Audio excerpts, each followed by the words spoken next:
General Asim Munir, तुमने ये जो ताकत और ये जो नए कवानीन बना लिए हैं, हमें ये कवानीन हरगिज़ मंजूर नहीं है। हम ज़मीनी खुदाओं को नहीं मानते और हम रियासत की ज़िम्मेदारी फ़र्द वाहिद के हाथ में नहीं देंगे। भूलना भी मत कि हम इन कवानीन को एक्सेप्ट कर लेंगे और तुम्हें पाकिस्तान का ज़मीनी खुदा मान लेंगे। इस किस्म की दोस्तों बातें मौलाना फजलुर रहमान ने कल अपनी एक तकरीर के दौरान की है।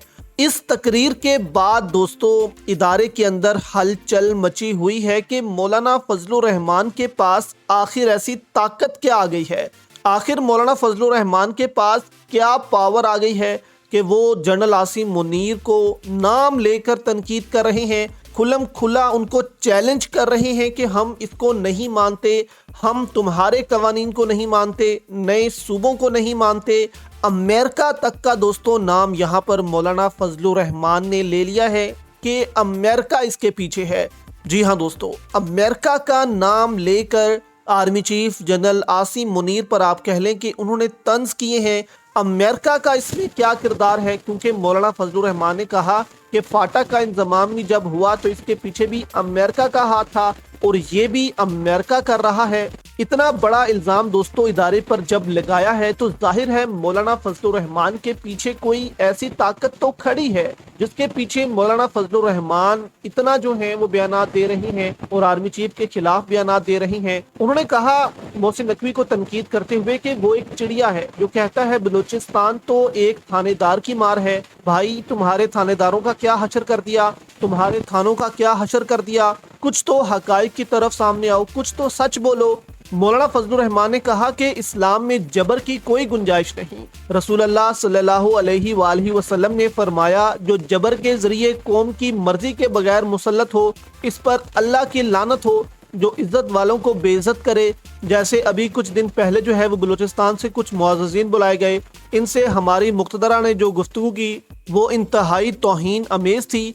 यहाँ पर मौलाना फजलुर रहमान ने कहा कि नए सूबे सिर्फ एक इदारे और एक इदारे की सरबराह की ख्वाहिश है और वो जबरन कौम पर मुसल्लत कर रहा है। फाटा इंजमाम के पीछे भी अमेरिका था, तो मैं कैसे कह सकता हूँ कि आज नए सूबों और मुल्क में अफरा तफरी के पीछे बैरूनी दबाव नहीं होगा। यानी कि उन्होंने कुछ इल्ज़ामात लगाए हैं कि ये जो नए सूबों की बात की जा रही है इसके पीछे बैरूनी हाथ हो सकता है। कैसे उन्होंने अमेरिका का नाम लिया है और आर्मी चीफ दोनों को एक कर दिया है दोस्तों, मौलाना फजलुर रहमान ने हैरान कर दिया है। और आगे मौलाना फजलुर रहमान ने जो अल्फाज इस्तेमाल किए हैं उससे मालूम होता है कि मौलाना फजलुर रहमान के पास कोई ताकत तो मौजूद है, क्योंकि मौलाना फजलुर रहमान ने कहा है कि तुम्हारी हुकूमत जा चुकी है, यकीन करो। ये अल्फाज दोस्तों उन्होंने ऐसे ही नहीं बताए। उन्होंने कहा कि हम मानते हैं आप ताकतवर हैं। 1971 में हथियार डालने से एक दिन कबल जनरल याहिया खान ने कौम से खिताब किया और कहा हम लड़ेंगे, लेकिन अगले दिन हथियार डाल दिए। ये बड़े बड़े बोल हमने उस वक्त भी सुने थे जब अवाम इस कुर्ब से गुजर रहे हैं, तो तुम क्यों मजे ले रहे हो। यहाँ पर मौलाना फजलुर रहमान ने कहा कि उनको सियासी जमातें बुरी लगती हैं और कहते हैं हार्ड स्टेट होनी चाहिए। मैं अपने सिपा सलार को भी कहना चाहता हूँ कि आप इस मनसब के हवाले से भी रसूल अल्लाह सल्लल्लाहु अलैहि वसल्लम की तर्ज अमल से कुछ रहनुमाई ले लें। ग़ज़वा अहद के हवाले से भी मुशावरत हुई थी, यानी कि आप जो कह रहे हैं कि हम मुशावरत नहीं करेंगे, हम अकेले ही सब कुछ कर लेंगे, सियासी जमातों को ख़त्म कर देंगे, तो मौलाना फजलुर रहमान ने डायरेक्ट निशाना लिया जनरल आसिम मुनीर पर कि आप वहाँ से भी कुछ रहनुमाई ले लें। उन्होंने कहा कि ये जो नई कानून साजी की गई है इसकी जो शक्ल सामने आ रही है इससे अंदाज़ा लग रहा है ये कानून साजी आइन के भी खिलाफ है।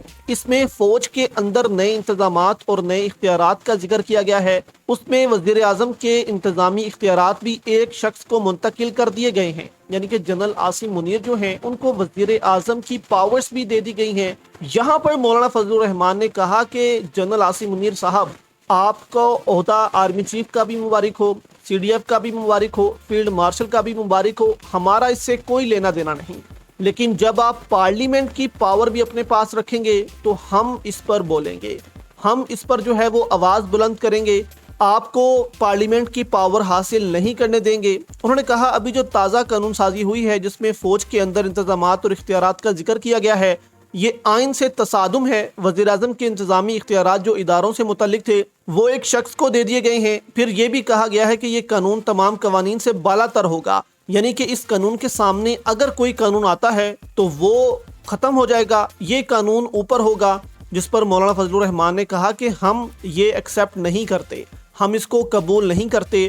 انہوں نے کہا کہ نئے صوبے جو ہیں وہ ہرگز نہیں بنیں گے، یہ اقلیت جو ہے وہ حکومت کر رہی ہے اور اقلیت کی حکومت جلد جانے والی ہے۔ یہ اشارہ دوستو مولانا فضل الرحمان نے دیا ہے کہ یہ جو حکومت ہے اقلیت کی یہ جانے والی ہے۔ مولانا نے کہا کہ ہم آج بھی امریکہ کے اتحادی ہیں اور ڈالر لے رہے ہیں، فاٹا کا انضمام بھی انہیں کے کہنے پر کیا گیا اور آج جو صوبے بن رہے ہیں یہ بھی انہیں کے کہنے پر بن رہے ہیں۔ تو یہاں سے دوستو آپ اندازہ لگا لیں کہ مولانا فضل الرحمان کے پیچھے کوئی نہ کوئی طاقت تو ہے جو مولانا فضل الرحمان کو پاور دے رہی ہے۔